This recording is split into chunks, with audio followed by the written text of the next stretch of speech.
So DIY, do it your, yeah, DIY, okay.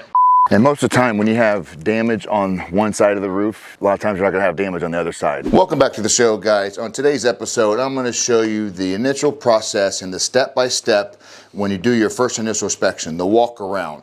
This is what gives our customer the thorough inspection and investigation that they need. This is for my internal reps, what I teach them, what I've taught myself over the years, and what has worked for myself to win the jobs and to make sure that we don't miss anything. This is the checklist of all our initial inspections, and it allows the rep to do a thorough investigation that the customer deserves. And guys, if you want a free copy of the pre-cert form, shoot me an inbox, like and subscribe. I'll shoot it over to you. This has worked wonders for my team and why they don't miss the inspections and do the due diligence that my customers deserve. So let's get into the episode, guys. Hey, what's up, guys? Welcome to the show. So today's gonna be educational. Education. Which means we're gonna do a little walkthrough of a customer that wants their roof inspection for storm-related damages.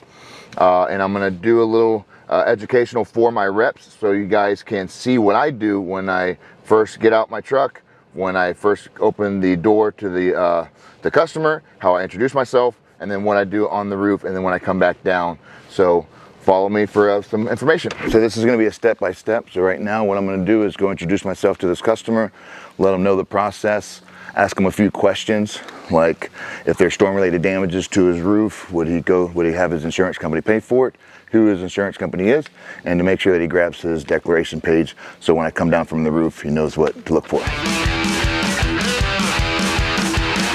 This is going to be one where I'm going to look at the data losses to see if there was any storm-related damages that would have occurred after the hurricane. Obviously, the hurricane did impact this neighborhood too. He says there's no damage. Obviously, I take his word for it because he's the homeowner, so he knows more about his roof than I do because he was here during those storms. So he found some missing shingles after the hurricane, so that's a good pinpoint conversation when we call the insurance company or when he does to decide on, hey, this is when he noticed the damages, this was after the hurricane, so this would fall under a different data loss. So what we do first is after we had that conversation with the homeowner, we always want to be prepared. How we are prepared is what we do when we get up on the roof. One thing you always want to carry with you is chalk. This is your most important friend when you're up on the roof. It outlines the damages. It shows the customer that you did your due diligence, not where you just get up on the roof, take a bunch of photos, come back down and show them. Like, take your time, show value that here, you're not just here to make a quick inspection and just go on to the next one. You're here because you're the customer feels the most important.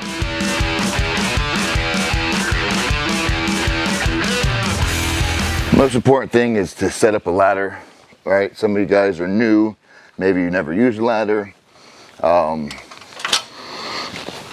I do it, everybody has their own ways, but I like these A-frame ladders. I like to extend them out first.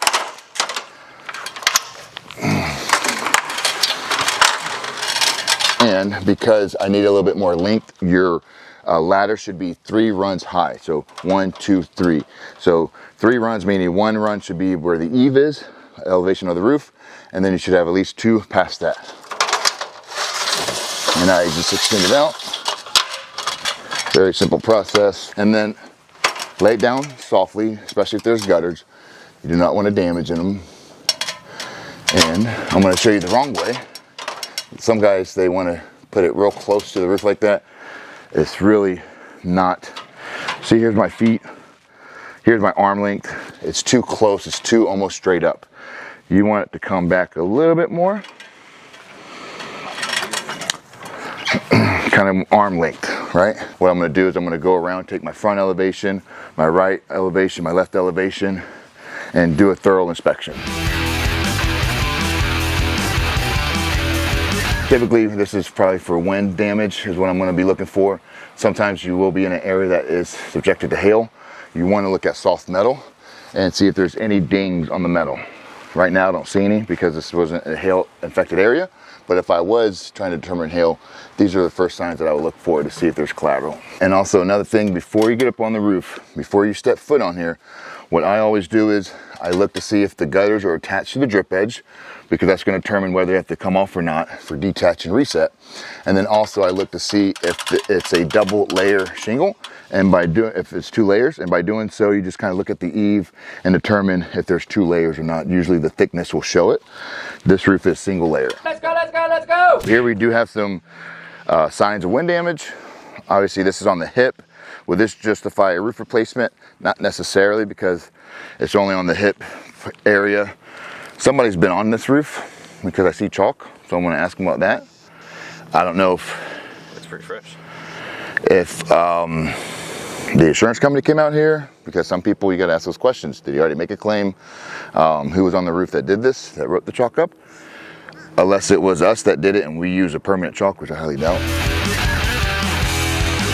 Usually what I do is this is the right side slope, so I do right, wind damage.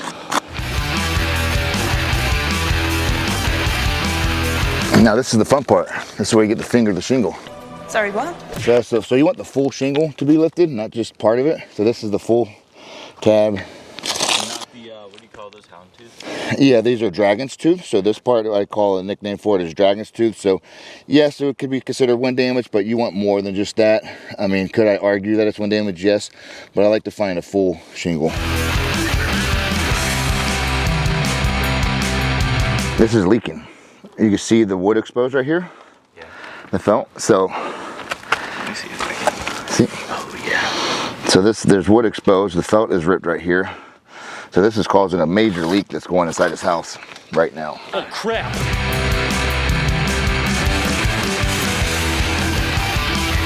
There's probably more than 10 damaged shingles if I do it further, but all I need roughly on each side is, 7, 8 wind damaged shingles on each slope, or an estimated slope where the wind affected it. And this to me is a legitimate claim for the homeowner to make.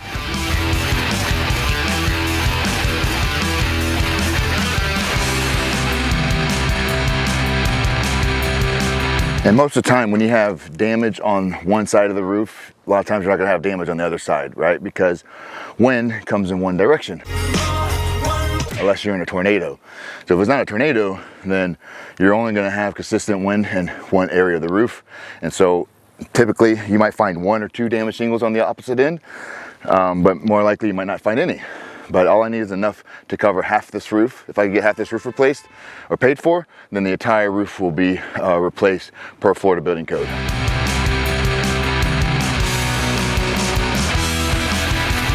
Getting off the roof, guys, you want to make sure you put your left hand on the opposite end and use it as an anchor. So that way I'm balanced on the roof. I can take my foot off, I'm anchored on, position myself, and then slowly climb down.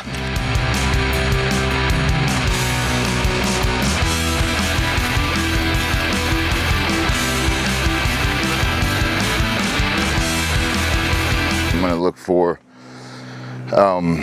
other storm losses in the area after Hurricane Milton. Give them, those dates that I found. That could possibly be it, and let him choose it, because it's his policy, it's his date of loss. I can't choose it for him. I could give him some dates that I noticed for storm damage, for storm occurrences, but I can't force that on him. It's his policy. I'm not an adjuster, I'm not an attorney, it's his claim. All I could do is give him my experience, strength, and hope.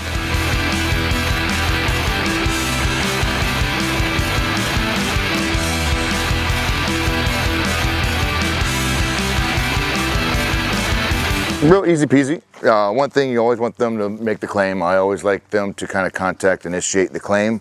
It's their policy, not ours, right? We're not adjusters, we're not attorneys, so they do the initiation. It just kind of breaks that barrier, right? Like I'll introduce myself on the claim, but I want them to talk about their policy. Another thing is, when you see me in there, what I do is I also fill out this information as I'm contacting the insurance company, or they're on their phone on hold, because what that does is, while they're calling the insurance company to make the claim, this is kind of seal and deal, right? Like they see you pull it out, they see the contract, they know this is, the deal's done, right? Like it's there, like they're already committed, they're making the claim, this is being filled out. Like now they know like there's a contract that needs to be signed once the claim has been made. And so it kind of feels a little bit more comfortable for them to make that decision once it's all said and done.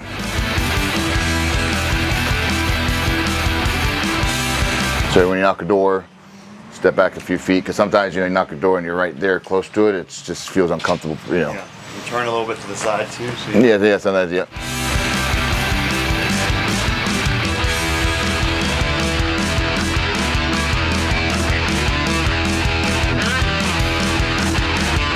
One thing we almost forgot, that my favorite part about signing the deal, and that's freaking marking the territory, putting the stake in the ground, marking it, that is yours.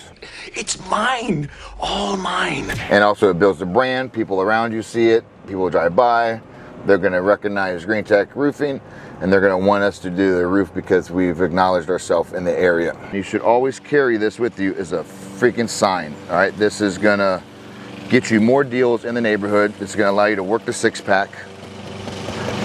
This is gonna make you more confident.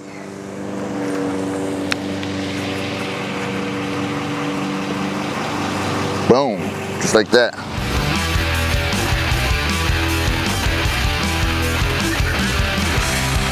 What we have here today is a PBR panel roof system over purlins. What? So it's a 24 gauge PBR system over purlins, which is a truss exposed space trusses. This is a warehouse building, so it's a commercial industrial. So they don't have decking, it's all spaced. And in order to install a roof system, a metal roof system, you either use either a standing seam, mechanically seamed roof, PBR system, which on this roof we're doing a PBR system. And actually we're gonna go inside and see what the insulation looks like, because this is the PBR system. So these are purlins. So purlins is what we have here. They're usually about 5-foot expansion. We're replacing all the insulation. So this old insulation is coming off and we're replacing it new. As you can see, the new insulation we've already started to replace.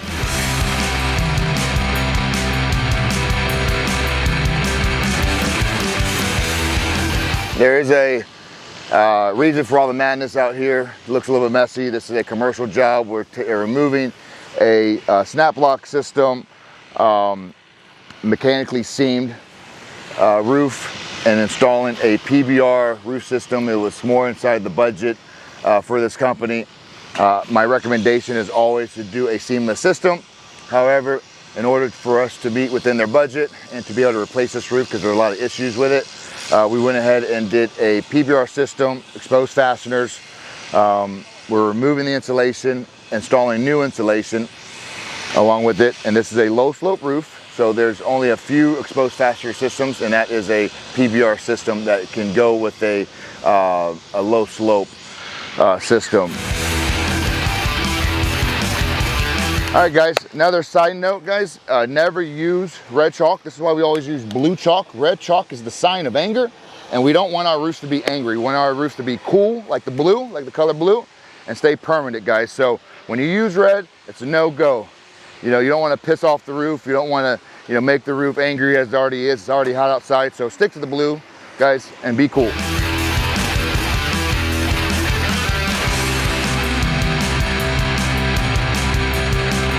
What's up, guys? Hope you guys enjoyed the show. Thanks again for watching. It's a lot of information out there that's good. I'm going to continue to bring it to you, you know, between the fitness regimen, my goals, my teammates, and what we do to better ourselves in the field for our customers. Continue to watch. I hope you guys are enjoying the show. It's 5 o'clock now. It's gym time. We got to get the heart racing. Got to get motivated, guys. And we're going to go start the day again and again. Let's go.